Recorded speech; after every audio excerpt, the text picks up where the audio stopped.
tout le monde, c'est Papy. Aujourd'hui on se retrouve pour une nouvelle vidéo. Aujourd'hui devait sortir un vlog, mais comme j'ai pas eu le temps de trop lire cette semaine et que c'était un peu un échec en termes de vlog, je me suis dit que j'allais faire une autre vidéo qui m'est venue en tête il y a pas longtemps parce que en fait je me suis rendu compte que je lisais jamais mes mangas. Et en fait j'aimerais bien en lire plus, mais il y a un truc qui fait que déjà le prix, alors je comprends le prix hein, mais c'est juste que moi ça me fait toujours mal de mettre 7 € dans un manga sachant que je vais le lire en très peu de temps quoi. Alors que c'est même prix qu'un livre poche quoi, qu'on va mettre plusieurs heures à lire, donc voilà c'est toujours ça qui me rebute un peu. Et en plus j'ai l'impression qu'il n'y a jamais un moment pour lire un manga, enfin je sais pas comment expliquer ça, mais genre quand j'ai un moment pour lire, je vais juste me tourner vers un roman, et les mangas j'ai l'impression que j'attends une occasion particulière et en fait il n'y a pas d'occasion, enfin il y a juste le moment où je me lancerai. Et aujourd'hui c'est ce moment. Donc comme vous pouvez le voir j'ai pas vraiment beaucoup de mangas hein, parce que du coup j'en achète pas beaucoup. Il y en a qu'on m'a offert, il y en a que je me suis acheté à moi-même mais que je n'ai pas lu et je trouve ça un peu dommage. Donc dans cette vidéo je vais lire tous mes tomes 1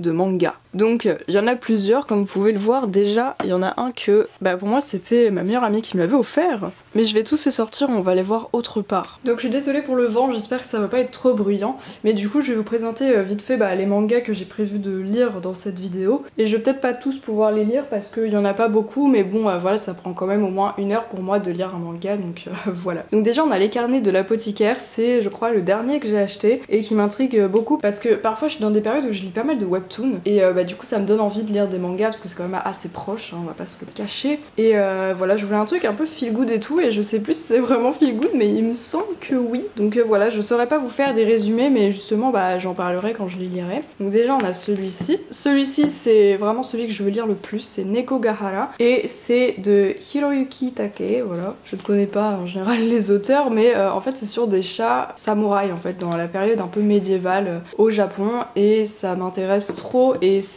Foudrou, enfin je l'avais vu dans les stories de Foudrou, ça m'a donné trop envie, en plus c'est des chats et voilà j'adore les chats, donc à mon avis c'est le premier que je vais lire pour le coup, j'ai trop envie. Ensuite celui-là je l'ai acheté il y a très longtemps, je crois genre à une Japan Expo, et en plus je vois régulièrement le stand quand je passe devant, et c'est même une personne que je suis sur Instagram et tout, et j'ai mis du temps à faire le lien que c'était la même personne parce que elle avait un autre projet et tout et ça ressemblait pas à ça, enfin bref. Et donc pareil c'est des sortes de furies, enfin c'est des animaux mais anthropomorphes quoi. Et voilà, je sais pas du tout de quoi ça parle. Le ninjutsu ne forme pas une personne à un style prédéfini, chacun doit développer le sien avec ses affinités qui lui sont propres. J'ai trouvé le mien, toi de trouver le tien. D'accord, je ne sais pas du tout de quoi ça parle à part le ninjutsu, mais voilà, ça j'aime bien le dessin, souvent c'est les dessins que j'aime bien aussi. Mais bon, et d'ailleurs celui-là est à l'endroit pour le coup, enfin c'est dans le sens français on dirait. Ensuite l'avant-dernier c'est Blue Period, alors celui-là je l'avais acheté en même temps que Perfect World qui n'est pas dans cette vidéo parce que j'ai lu le tome 1, faut que je lise le tome 2 voilà, mais bon. Et Blue Period c'était assez connu parce que je crois que c'est sorti en animé, mais du coup je me suis dit que j'allais le lire en manga, mais voilà je sais pas de quoi ça parle. J'ai juste une pote qui m'avait dit que c'était un peu dommage parce que en gros au début je crois du tome 1 ça parle d'un tableau bleu, mais vu que le manga est en noir et blanc on voit pas vraiment que le tableau est bleu ou des trucs comme ça, enfin mais bon ça je pense que je vais m'en sortir. Et le dernier je sais pas si je vais le lire dans cette vidéo, mais c'est Dans les pas de Nietzsche, et ça c'était un délire avec ma meilleure amie qui me l'a offert parce que j'aime beaucoup la philo et du coup c'était marrant en fait d'avoir un manga sur Nietzsche. Et d'ailleurs j'en ai un autre mais c'est un one shot donc je l'ai pas mis dans cette vidéo vu que c'est pas un tome 1, voilà faut rester cohérent, d'accord. Et ça c'est un tome 1 pour le coup, donc ça veut dire qu'il y a une petite série avec Nietzsche. Voilà, je sais pas si je vais avoir la motivation de le lire aujourd'hui, mais pour sûr le premier sur lequel je vais me lancer c'est évidemment Nekogahara. Voilà, celui-là j'ai vraiment envie de savoir de quoi il en retourne, puis j'adore les dessins, franchement ça a l'air vraiment propre. Donc on va pas plus discuter que ça, je vais me lancer tout de suite et puis on se retrouve quand j'ai terminé cette lecture.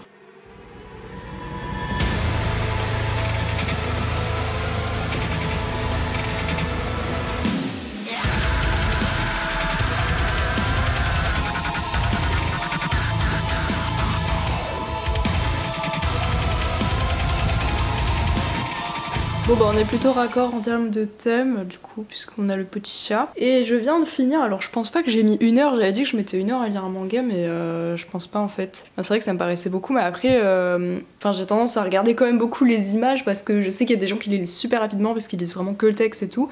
Mais je trouve que dans Nekogahara il y a des moments où on comprend rien, genre dans les images, les scènes d'action sont très difficiles à suivre je trouve parce qu'il y a beaucoup d'éléments et du coup on voit rien je trouve. Là par exemple je comprends pas vraiment vraiment ce qui se passe, enfin même en essayant de repérer les personnages, etc.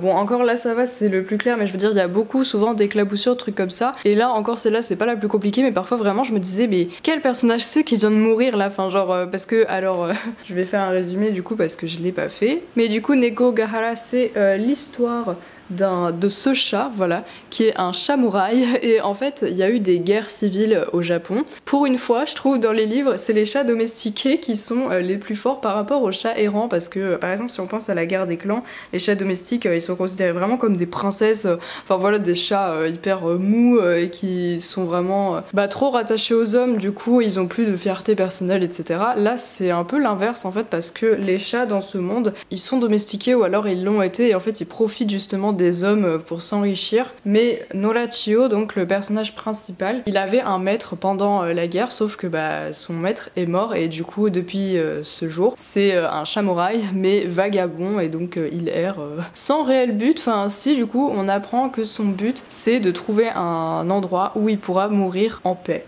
Voilà, donc un peu triste mais bon. Et il y a écrit derrière que c'est en 5 tomes, donc ça c'est plutôt cool, parce que du coup je pense que je pourrais avoir la série complète assez facilement. Et du coup c'est assez violent on va dire. J'adore toutes les rêves qui sont faites aux chats, parce qu'à chaque fois en fait il y a une sorte de glossaire à la fin on va dire pour tous les noms des chats en fait qui ont un lien souvent avec leur race, par exemple les Scottish Fold, les chats norvégiens, les abyssins, enfin voilà, à chaque fois il y a des jeux de mots mais en japonais, donc ils expliquent en fait d'où vient le jeu de mots et le surnom, etc. Donc c'est marrant. Et donc lui il me semble que Nola ça voulait dire errant en fait. Et Chio c'était, ils appellent ça un nom d'enfance, donc c'est avant de recevoir ton nom d'adulte. Et du coup il a pas eu le temps en fait d'avoir un autre nom, donc il a gardé son nom d'enfant on va dire.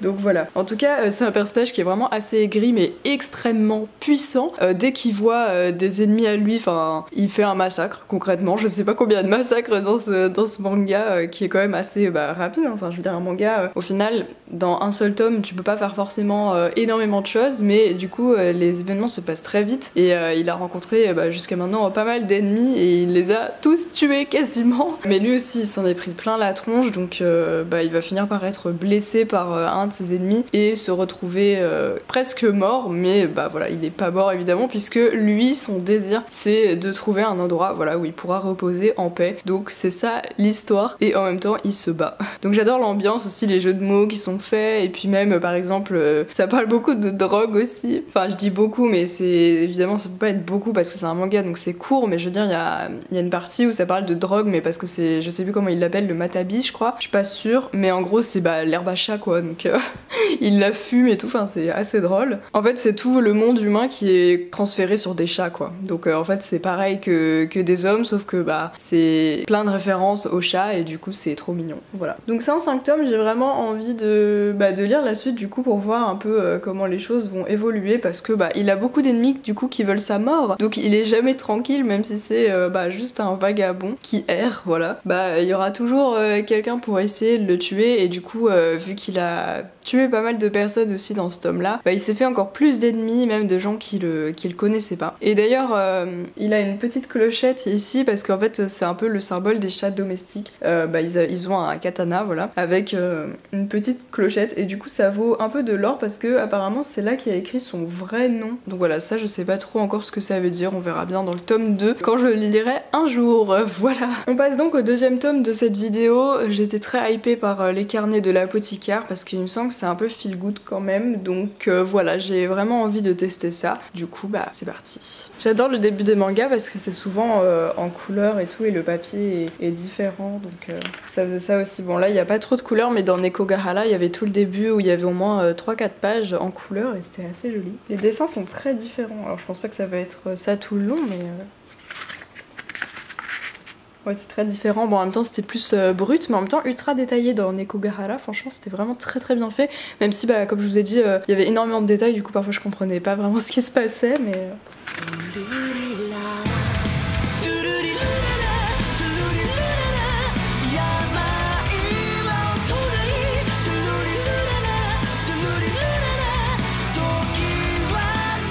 j'ai terminé les carnets de l'apothicaire. C'est vrai que ça se lit vraiment rapidement les mangas, j'ai même pas mis une demi-heure je crois, enfin je sais pas trop en fait. Mais ouais j'ai dû mettre environ une demi-heure, mais en tout cas c'était vraiment cool.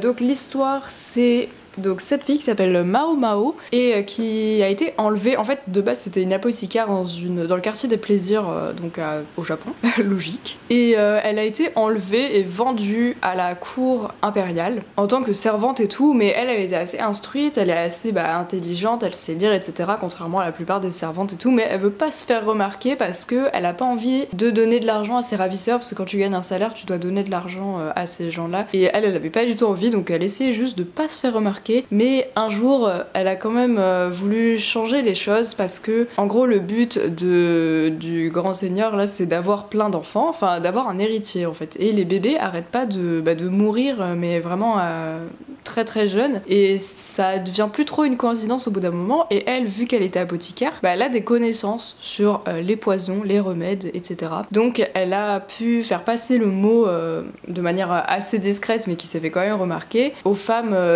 dont les enfants mouraient quoi. Elle leur a fait passer le mot qu'en fait c'était leur poudre pour le visage, la poudre blanche qui les empoisonnait et du coup qui les tuait quoi. Donc du coup il y a un homme qui s'appelle Jishin, alors elle a toujours pas compris à quoi il servait mais voilà il est là et il supervise un peu tout et il va la faire devenir une dame de compagnie donc à la cour impériale, donc en gros elle va vraiment augmenter de grade, hein, elle est promue quoi, et en plus elle va pouvoir exercer son métier d'apothicaire on va dire parce que du coup elle va être goûteuse pour essayer de voir s'il n'y a pas du poison dans les aliments comme c'est déjà arrivé plusieurs fois et il y a des gens qui vont lui demander conseil sur des remèdes, des poisons etc. Donc voilà, franchement c'était grave cool, c'était ouais plutôt feel good. Du coup au début je me suis dit que je m'étais un peu fourvoyée mais en fait non, c'est vraiment cool. Il y a juste la deuxième partie du manga où ça parle d'une femme somnambule, bon là pour le coup j'avoue que ça m'a moins emballé, mais tout le début où elle raconte son histoire parce qu'il y a beaucoup de cases, enfin je veux dire vous savez il y a plusieurs cases dans les mangas et il y a beaucoup de cases rectangulaires comme ça parce qu'en fait elle raconte aussi beaucoup de choses donc on est beaucoup dans sa tête.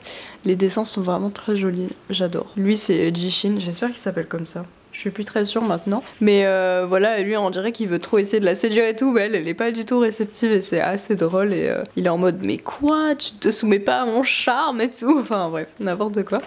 Mais voilà, du coup, elle était très investie de base dans son travail. Elle a tout son bras qui est plein de cicatrices, de brûlures, etc. Genre elle se faisait morte par des serpents volontairement pour voir à peu près ce que ça faisait. Enfin, n'importe quoi, tu sais.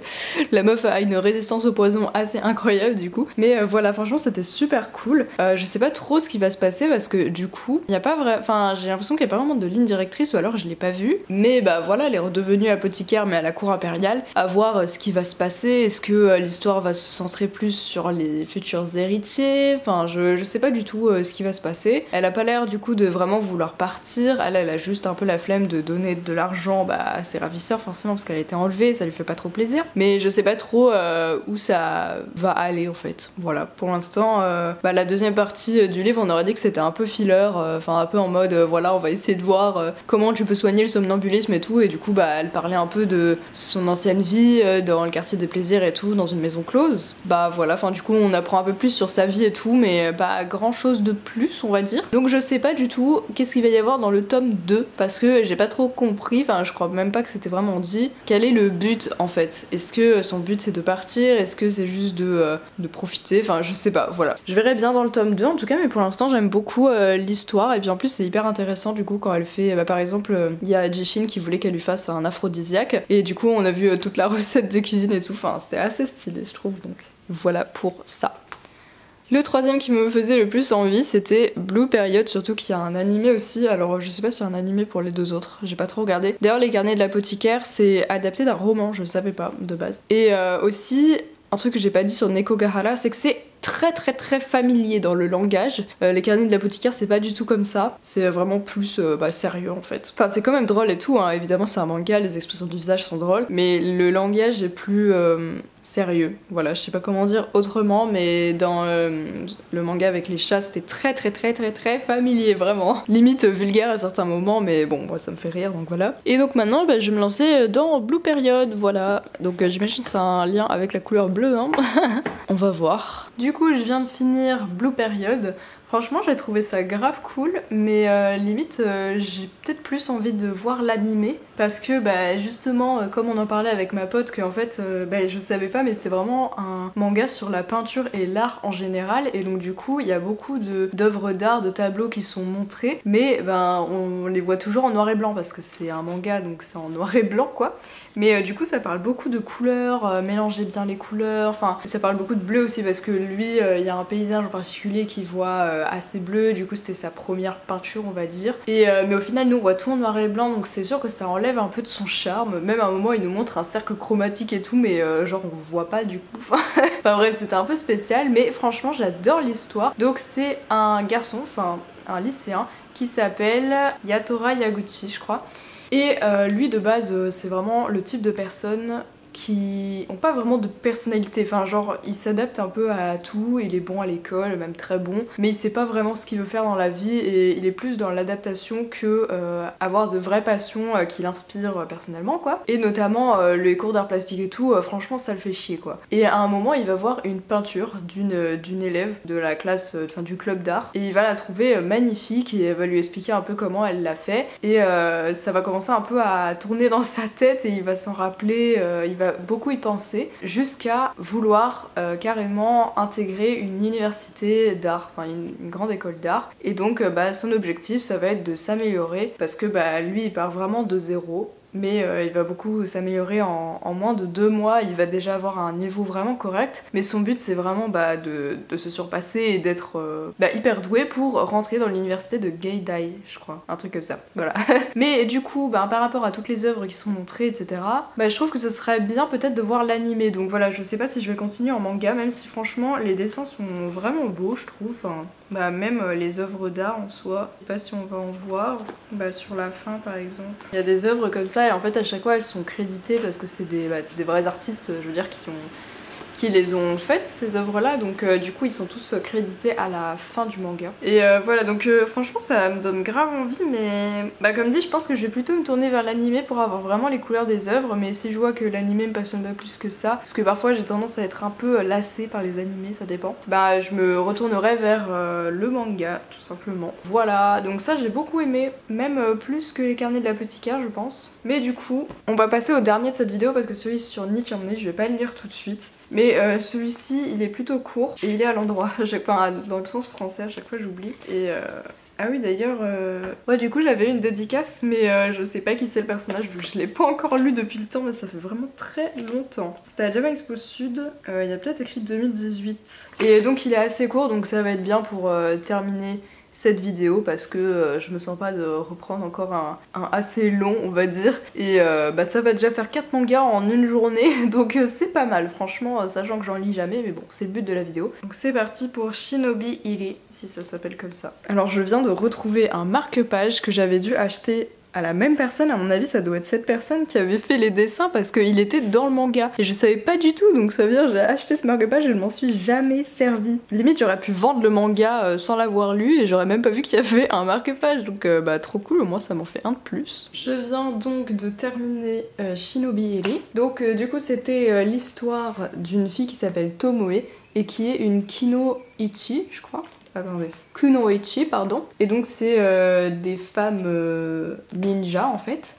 Et sauf que ben bon, les femmes sont un petit peu dénigrées et tout, ils pensent qu'elles sont pas, enfin les gens pensent qu'elles sont pas au niveau des hommes quoi, donc ils les envoient faire des missions un peu nulles genre la cueillette quoi. Mais Tomoe Hattori c'est la fille du chef du clan et avec son frère du coup ils vont se lancer dans une mission parce que elle évidemment elle aimerait bien faire des missions plus dangereuses on va dire, et son objectif ça va être de tuer entre guillemets un homme qui s'appelle Uesugi je crois, et notamment elle va découvrir qui a tué sa mère. Et voilà, donc en fait c'est un peu difficile à expliquer parce que j'ai eu un peu de mal à rentrer dedans. Au début je comprenais pas trop ce qui se passait, après j'ai un peu compris, donc au bout d'un moment il y a une femme, enfin vers le début il y a une femme renarde, donc une sorte de kitsune qui vient dans le clan, et mais bon tout le monde la trouve louche et tout parce que ça pourrait justement être une femme renarde et en général c'est pas des personnes très fréquentables, enfin c'est des yokai hein, mais pas très fréquentables voilà. Mais bon elle s'en soucie pas trop puisque elle veut juste avoir des missions importantes et tout et tuer des gens etc. Voilà, Voilà, donc j'ai trop aimé les dessins, je trouve qu'ils sont trop bien faits. Enfin, leur visage, j'adore leurs expressions et tout, je les trouve trop mignons. C'est pas du tout le même style que dans Nekogahara.